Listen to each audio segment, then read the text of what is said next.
We met Kangxi, the Jersey City Sad Boys Chinese History Club, did in its inaugural meeting at a Shake Shack. Some people asked for notes, and while we didn't keep any, I thought I could reflect on how it all went down. We had read together the first chapter of this classic book from the 1970s of the Kangxi Emperor, in his own words, talking about what it meant to rule.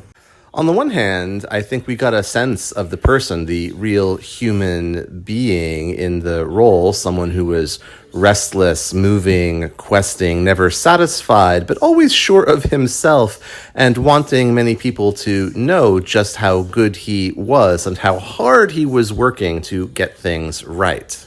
And the job was not for the weak. It covered everything and went all day long, from early in the morning to late at night. Anxiety producing, to be sure.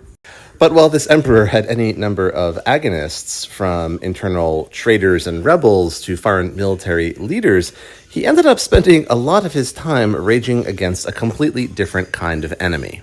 His own officials, who were by turns incompetent, lazy, superstitious, stupid, or a million other things.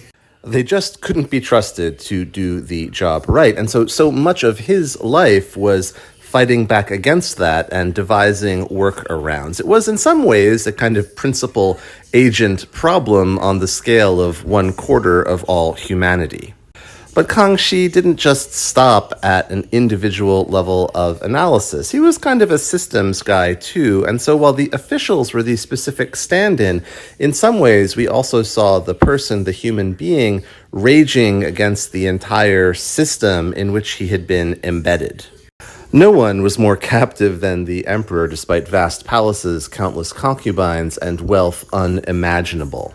He was hemmed in by bureaucrats and structure and schedule and had to work incredibly hard to make what felt like any real contact with the world.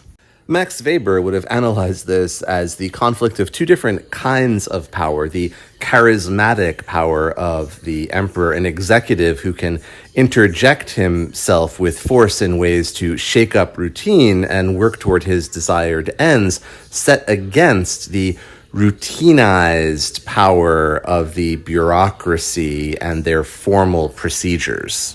For the Kangxi Emperor, it was a lifelong battle waged across the 60 years of his reign.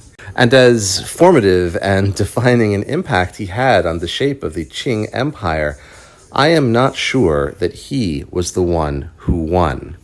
2 cheers, then, for the Chinese literati and officialdom who will always outlast any emperor.